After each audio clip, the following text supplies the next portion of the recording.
Hello and welcome to the Glowforge Project 1 video. In this video we'll be using a pre-made Glowforge template in order to make a project using a couple photos. We are going to make a set of coasters. When you are in the Glowforge dashboard, it will show you all your projects. The ones with the blue flag here are the templates that came with the Glowforge, and then you can open them and make modifications to them as you please. We're going to use the hex coaster set of 6 for this project. So I simply click it to open it into the design space. When I open this template, it saved it last time it was worked on, so it has some images on it that don't need to be here. It also has only 4 coasters instead of 6. So to reset a template, I go to the More icon, which is 3 dots, Design Details, and I can reset the design. So now it's reset it to its original template, which was the 6 blank hexagon tiles. I'm going to hide this portion. Right now it has the tiles set to cut, which is what we want, and it has some instruction text that is set to ignore because we don't want the machine to do anything with that. That's just information for us. So now I want to add my images, what kind of images I want on my coasters. I've already found the images I want. For Glowforge, it is easiest to use images that are black and white, silhouettes, outlines, something that's more like a clip art and not like a photo. A realistic photograph, involves a lot more prep work before it looks accurate when cut with a laser. I'm going to go to the blue plus sign here and click Upload and find the file I want to upload. Glowforge thinks for a moment and brings it in.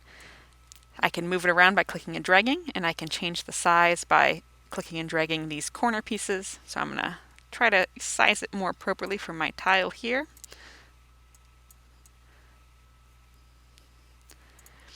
Sometimes when you upload an image, it might look a little grainy.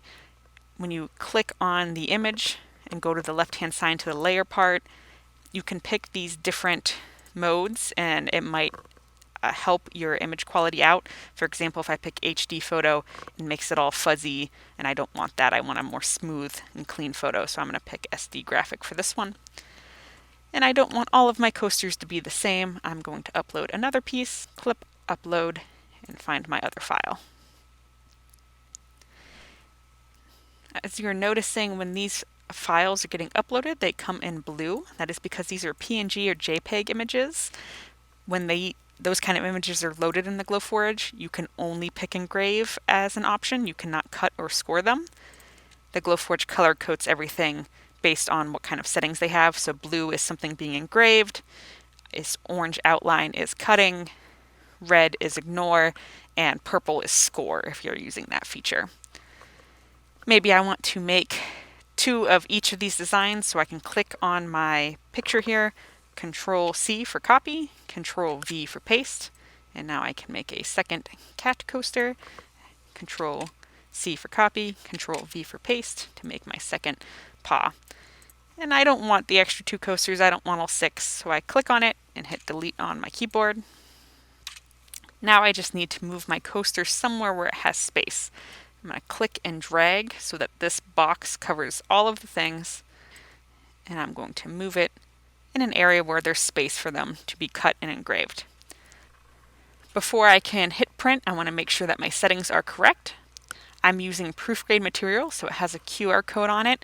The Glowforge scanned it with its camera and knows that I am using medium maple plywood. It already has all the settings necessary to engrave and cut my pieces out.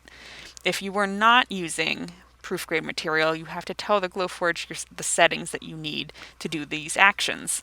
First off, you would click up here and enter in the thickness of your material.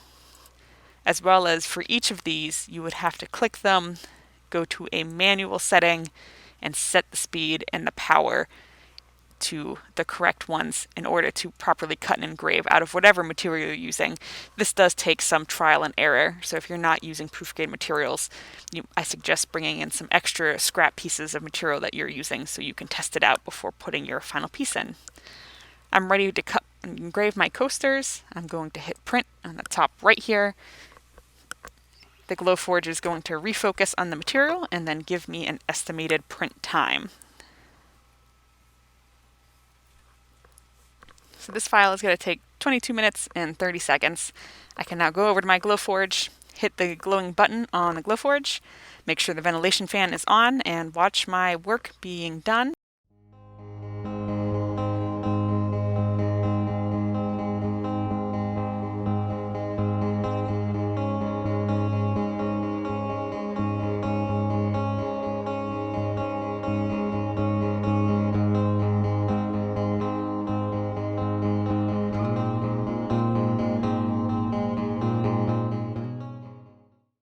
The Glowforge finished cutting out one of my coasters, and I let the material sit in the machine for a little bit to cool before I touched it.